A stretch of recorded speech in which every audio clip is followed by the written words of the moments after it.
welcome to everybody who has joined us for our webinar today, which is You Don't Owe Them a Thing When Gifts Come with Strings. And we want to make sure that everybody who has decided to mix love and money is going to be protected no matter what happens. Joining us today, we have Nombali Kezwa, who is our fantastic debt advisor, and she is going to be taking us through the finer points and the ins and outs of who actually owns a gift. Welcome, Nombali. Hello, Caitlin. Thank you so much for having me. Welcome to everybody. So would you like to tell us a little bit more about some of the little questions or things that you've come across when anybody's come speak to you about anything? Say, for instance, like our favorite DJ who recently had his ex-girlfriend's cars repossessed. So yes, there's a few questions that come up. But first, before we just discuss those questions, Caitlin, I just wanted us to quickly look at the article that I drafted recently. I'm not sure if you checked that out. So it's basically speaking about expensive gifts as well as strings attached. We spoke about people trading dinner dates for them to be able to maintain a certain lifestyle. And I think this is one of those articles that I hold very dear to my heart, simply because I know this lady that's dating this DJ, and I know on a personal level. I mean, we come from the same neighborhood. We grew up together. I mean, and at some point she was friends with my late sister. So we have that personal relationship. Yeah, understand. So amazing. I think that's what struck a chord with article and, on social media and the newspaper articles and whatnot. And I thought I need to write something about this.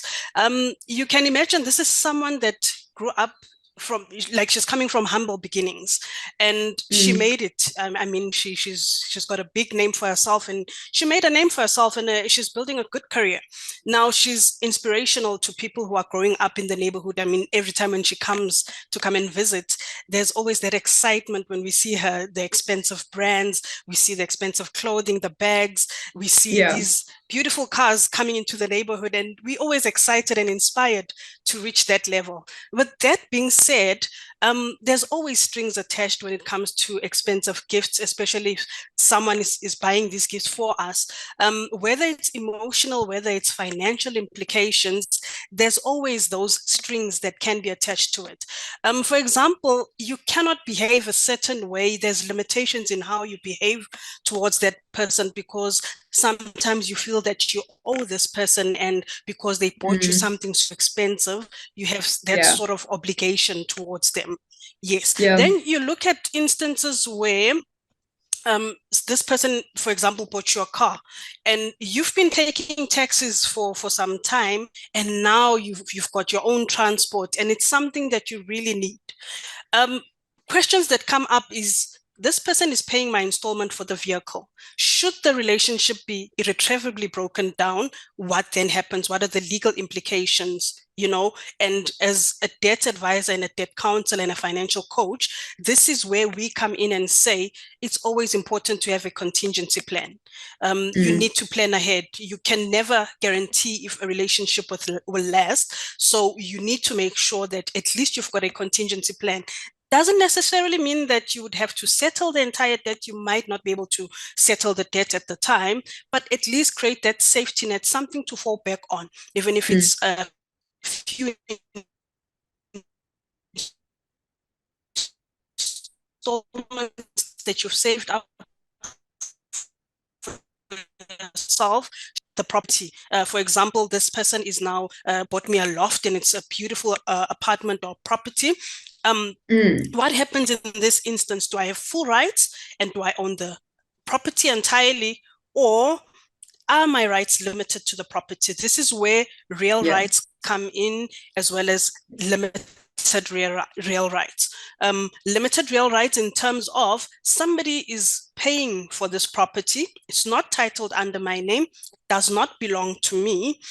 It belongs to this person, but they've given me a right to the property to use it however I want to use it as an owner to this property, but doesn't necessarily mean that I own it. all right, then the person that has the real right to the property, this is the person that owns the property, is titled as the registered owner, or owns the mortgage or took out the mortgage with the bank. So this is the person that is titled as the owner of the property and has the real right to this property. So a number of questions come up every time we talk about expensive gifts and what implications might come up.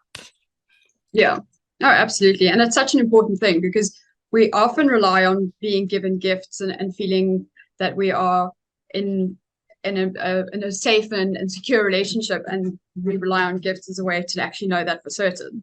So it can be very difficult to say no, or to even try and manage those gifts. True, very true. So it's really fascinating. Your article was very interesting, by the way. I think for a lot of us, especially a lot of people who manage to get themselves into relationships that are mutually beneficial, that it can be quite difficult to learn how to manage the fact that you have taken on a financial responsibility, especially as you mentioned, if you've been taking public transport, now you have a car. It becomes quite tricky to then negotiate what happens with that car after the relationship is gone. I mean, like a certain DJ made it easier for your friend by just having them repossessed.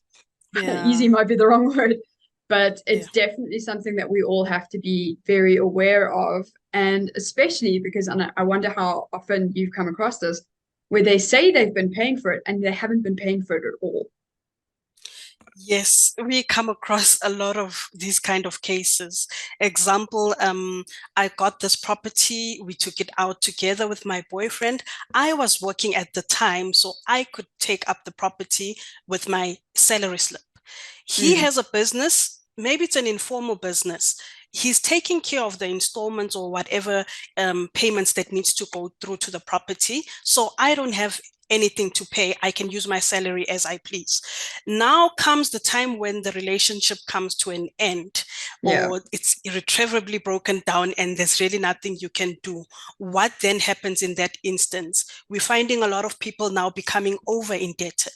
Now you have to take up this installment. Like I said, this is where your contingency plan comes in, because now I have to take up this installment and it might be a heavy burden. We're looking at the interest rates that are also on the rise, in recent months. So that also impacts on the budget that the person has. So we look at how we can best assist you in terms of debt review. If you're a candidate that is over indebted, you probably have a lot of other debt that you're currently paying, and you really can't meet the installment for this particular debt, then it would be advisable for you to approach a debt counselor to negotiate on your behalf. What they basically do is they try to reduce the monthly installments that you're currently paying towards obligations. This is so you are able to meet your monthly living expenses. So they basically try to strike a balance between the two. But interesting enough, with expensive gifts, people are normally excited when they get this gift and they don't really look at the legal implications of it. For example, my husband says to me, okay, take up this bond. All right, we are not married in common of property. And he says to me, take up this bond. It's fine. I'll pay for it. It's not a problem. And then as soon as it's settled, we'll just list it under both our names. Life happens and we decide that we're separating. Now I have to take up these installments, and it becomes a very heavy burden where there's also children that's involved and you need to take care of the children and you need to maintain the household. There's various expenses that come in and various things that you really need to look in financially to see if you are financially fit to take up that responsibility. With cars, a lot of people end up losing these vehicles, and in some instances, they voluntarily surrender the vehicle to the bank or to the lender. Now, the problem here starts when the bank sells it for a cheaper price and there's still debt outstanding. An example of this is, and I spoke to one client, I think yesterday, he took out a BMW the value of the BMW was 600,000 when he took it out. He drove the car for a year, and after a year, financially, he was unstable and he couldn't pay anymore. So he decided to surrender the vehicle to the bank, in which case the bank sold this 600,000 vehicle for just 200,000. Now, what happens to the 400,000, the balance that is outstanding? It then becomes a shortfall. Now, you can imagine someone says, take up this vehicle as your partner. I've got this. You can take up the vehicle under your name, and it's listed as a mortgage, or it's listed as a credit agreement under your name, but I'll take care of the installments. When the relationship is broken down, then you cannot take care of the installment anymore, because this person is now hostile and they're not willing to pay the installments anymore. And you might find yourself in a situation where you have to surrender the vehicle. Now that this client has surrendered the vehicle, he's got a shortfall of 400,000 Rand that he still needs to pay back to the bank. And it's very sort of unfair, because now you've taken up this credit, yes, and you've signed a contract with the bank that, you know what, I'm willing to pay until the agreement is settled. But because of unforeseen events, you cannot complete the term of this contract. Now you have to take over the installment or surrender the vehicle. It's now surrendered because you've decided that you can't. Now you're left with 400,000. 400,000 can buy another brand new vehicle. You understand? Yep. And now you're paying off a vehicle that you don't even drive anymore. So there's serious financial implications as well as legal implications that come into act when you take up these credit agreements. So I always advise, if you cannot afford it, you rather not take the gift. If the gift is something that is extravagant but it requires maintenance, and your partner says, yes, I'll maintain it for you, you need to check if my partner can no longer provide for me, what will happen. You know, that's why we say you don't owe them a thing, because whether the property is registered under your name and it's titled under your name and you have a real right and full ownership of the property, or whether this is a credit agreement that was taken out under your name, in both instances, you don't owe them a thing. You either owe the bank or you own the property. But if you cannot maintain the property, what then happens? So always have a contingency plan. It's always safe for you to have a safety net to fall back on. Even if it's just a relative that says, you know what, should you not be able to complete this installment, I'll be able to take over the car. And at the end of the agreement, we'll make a plan for me to pay you back, or for me to take over the entire installment and just take the vehicle. You know, those are options that you can also try to explore. But never ever be excited and just act on excitement and start posting this new Ferrari, and you're not really looking at the legal implications. It has emotional effects as well, because you can imagine now having to come home. You were living in this loft, $1 million loft, and now you have to adjust to going back home or moving into a smaller apartment. Also, you look at the cars that you were driving, people will judge you. So you need to also be mindful of that. And I think that's such an important point, because most of the time I think we tend to get ourselves into financial trouble when we are trying to achieve a lifestyle that we can't necessarily afford, because we're worried about what people are going to think, especially if one has kind of come from a situation where one's always had to be careful, one's always had to save, and then suddenly there's an opportunity to just be a bit more comfortable, and you don't have to worry about every 5 Rand that's now slipping through your fingers.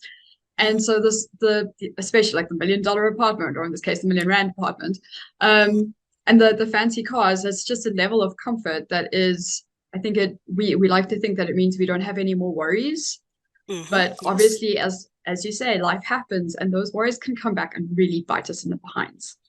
And what I wanted to ask you as well is, what about from the other side? So say you're the one who's now being told that the partner wants expensive gifts. Maybe it's a fancy handbag, or it's a fancy outfit, or it's a holiday away, or something like that.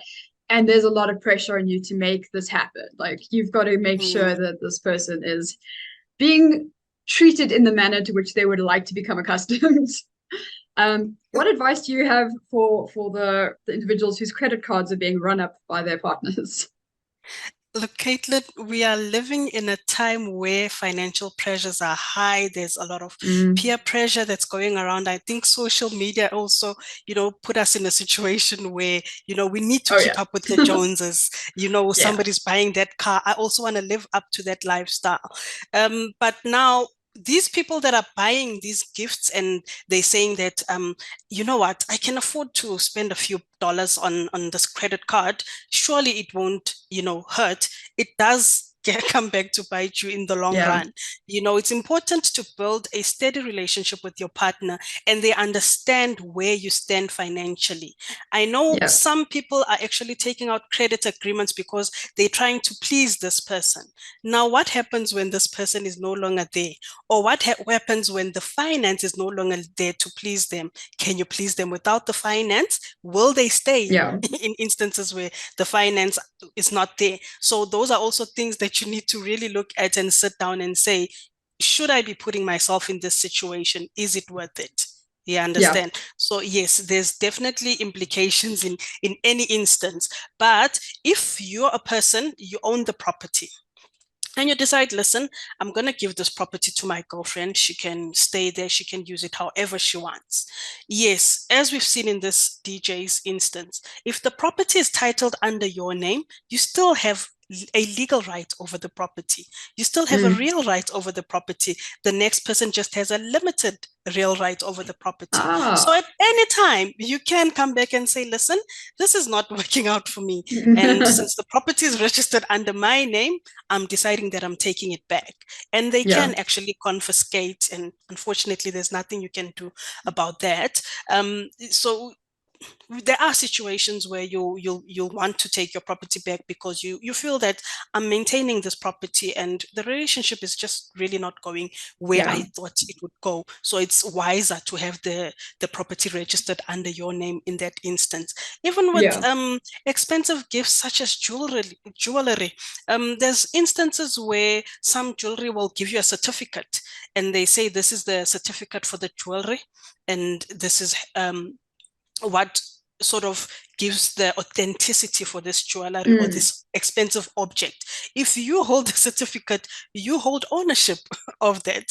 So Okay. Yeah. it does happen where people would repossess and say, no, I'm taking it back. I still have title over this. I still have ownership for this. That's really interesting because I'm sure a lot of people, and I'm afraid it's definitely probably going to be more women than men, will be presented with fancy, very expensive jewelry, and then they'll think that it's theirs.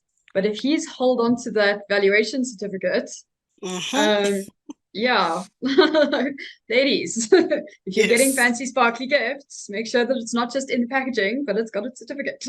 Yes. So but it's fascinating because I think so many of us do just assume that like a gift won't come with strings. But when they're fancy, expensive gifts, those rands come with strings.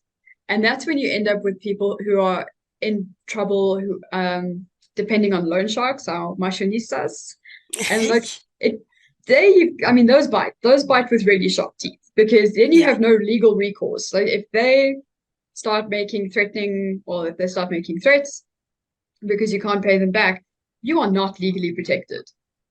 Yes, in terms of the National Credit Act, you are not protected. Legally, you can get protection in terms of getting maybe an order for someone who's harassing you and you get a Mm, restraining order against this person. But when it comes to protection in terms of the debt, what happens if you become over indebted and you're owing a loan shark? They're not going to listen to a debt yeah, counselor trying to negotiate on your behalf. They're not regulated. So it becomes a risk. It's a high risk for someone to take up credit with the loan shark. We always advise check with the national credit regulator, the NCR, mm, if this credit provider is actually registered and they are a registered lender, they are able to offer the credit. And should anything happen, legally, you will be yeah, covered because there's procedures to follow before they can either repossess the car, repossess the home, or even take you to court. There's a section 129, a letter of demand that they would have to issue saying that we're giving you time to pay. We're giving you time to approach a debt counselor. You have 20 days to respond to us. If the person doesn't respond, then only they proceed with the summons, which would be a section 130. And they're saying, now we're taking you to court because you have not met our requirements in terms of the section 129. So there's a procedure to follow. And a lot of people actually lose their vehicles before this procedure is followed because I think it's lack of knowledge. A lot of people think that just because I missed one installment on my vehicle, the bank or the lender has the right to repossess my vehicle. That is not the case. They have to follow legal procedure, and it takes time, and it might actually buy you time if they follow that procedure.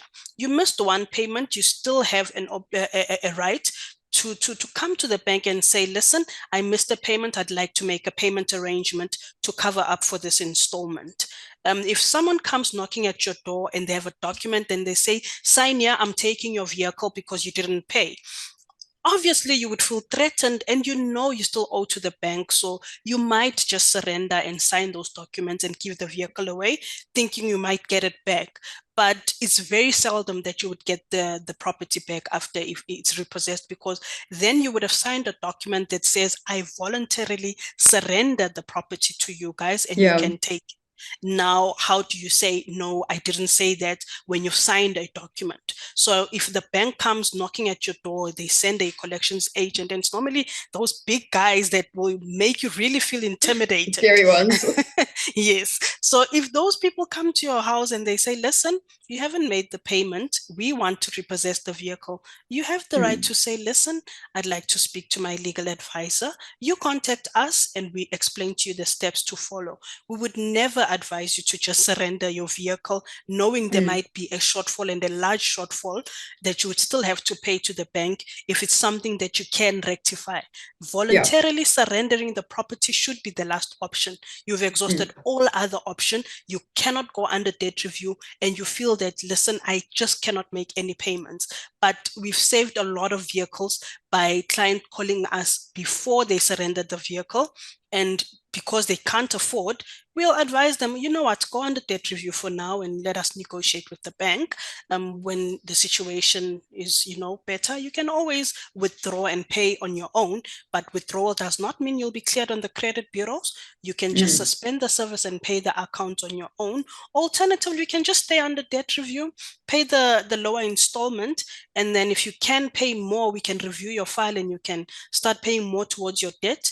The ball is in your court. If you can pay off your debt as quickly as possible, you save up on interest. So it's not necessarily a bad thing. It's the responsible choice. So always speak to someone who's got a legal eye, a legal background, before you just surrender and sign off your property to someone, because they might not necessarily be acting in your best interest. Absolutely. And for our clients who are listening, that means you phone us. Yes, definitely. And for anybody else, who can you recommend? I mean, if they would be best if they signed up with us, but are there any government agencies? Would you speak to the bank directly? Yes, you can speak to the bank directly. If the bank is willing to accept a payment arrangement, then by all means, you can speak to the bank. They do have in-house options that are available. I've seen some banks also even restructuring the entire loan agreement, where you were paying maybe 5,000 Rand towards a loan and you feel that you can't afford the loan, but you also don't want to go under debt review, but you can afford maybe 3,500 Rand from that 5,000 Rand loan. There are options available where they can extend the term and still keep your record clean and you are not blacklisted. They just chow on your score just a bit, just to say, or they, in some instances, they'll say, we've got a rule that you cannot take up credit with us. Externally, you can take up credit, but with us, for 6 months, you cannot take up credit because we are now extending the loan agreement. So options are available. Banks do have options available that will serve your best interest, but you need to be proactive about it. You can see that there's trouble, you approach the bank in time. That way, they don't have to proceed with legal action and think that you're being hostile and you don't want to pay. They actually come out and say, you know what, you've been paying us so well. We know that if you're coming to us and you're saying you have trouble, you really have trouble. How can we best assist you in the situation? And that I think is so important, because as soon as one lets a communication slip and then somebody has to come asking you Where's the money? Where's the car? Where's this? That's when your troubles really start. And I think, Nobali, you've made a very important point about the fact that communication, whether it's with the bank or the partner, Yes, yes. is key. Yes, And it's definitely key. especially because, I mean, you have to be able to speak to the person, either whether it's the credit provider that has loaned you the money, whether it's the partner who's chowing the money, or whether it's the partner who's provided you with the gift. And you've got to actually just be completely and utterly 100% responsible. We like that word. Yes. And honest in terms Yes. of what it is that you feel you can actually take on in terms of any kind of financial repayments, and whether or not you want to be in a relationship based on somebody else's credit score. I mean, it happens. It happens. If you're trading dinner dates at times, you want a partner that can actually afford the lifestyle that you're looking for. And we're seeing But it, it's that also becoming more. comes with communication up front. Yes, it does come with communication, definitely.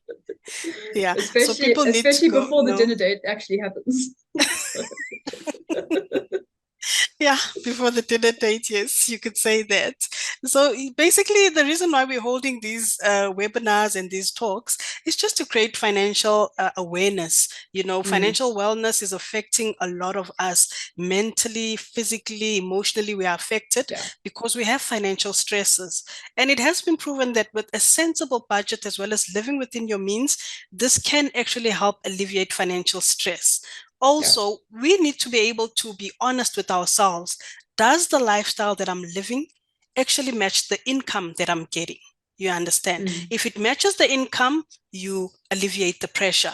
But if your Yeah. lifestyle is actually below your income, it's even better because then you are able to even create a contingency plan for emergencies because emergencies arise almost every month. There's something that I Yeah. didn't really budget for. And you're like, but I drafted a proper budget this month and I'm pretty sure I've made accommodation for everything, but just something always comes up. So it's very important for us to try by all means to live below our means. The Joneses, they'll always be there.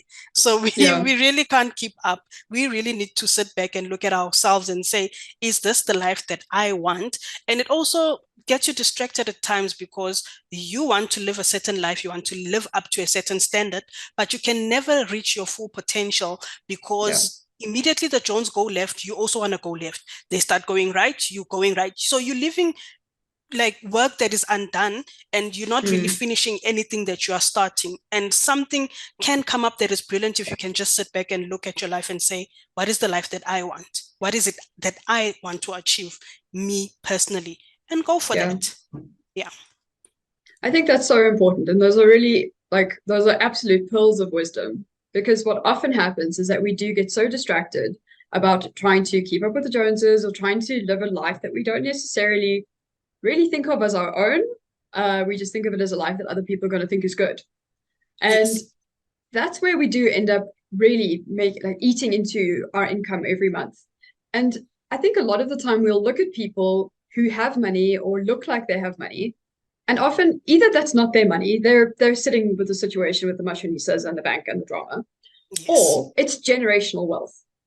Exactly. And the only way that anybody is going to manage generational wealth is by being smart with their money. Like, I think Thank you. more South Africans have generational debt than generational wealth. True. Very true.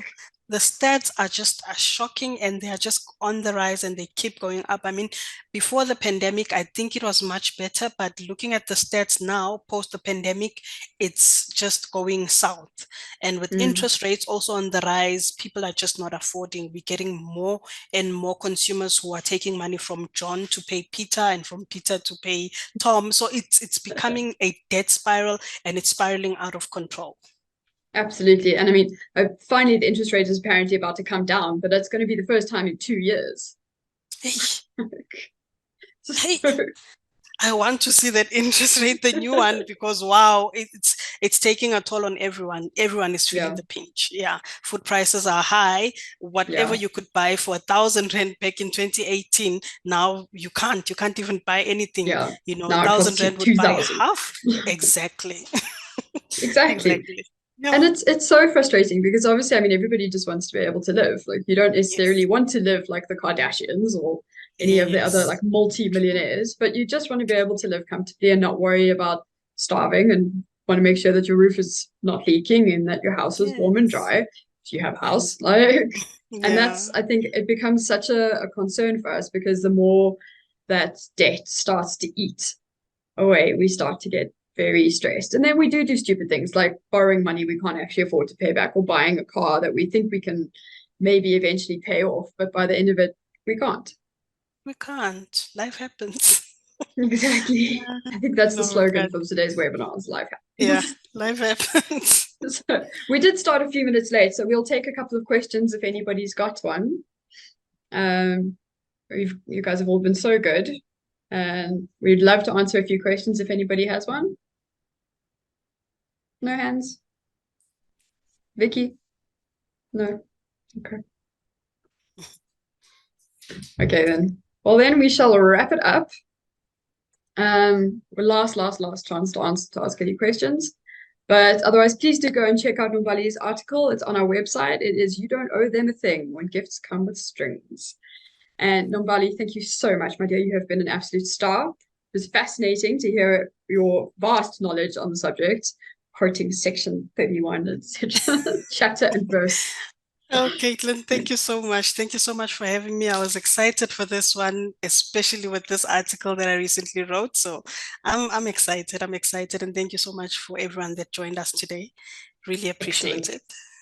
We look forward to seeing you all again. There will be another webinar next month, and you're going to be very interested to hear that it's all to do with our Heritage Day weekend. It's going to be our last long weekend before December. So definitely stay tuned for that one. Thank you again. We hope everybody has a lovely afternoon. Cheerio. Bye.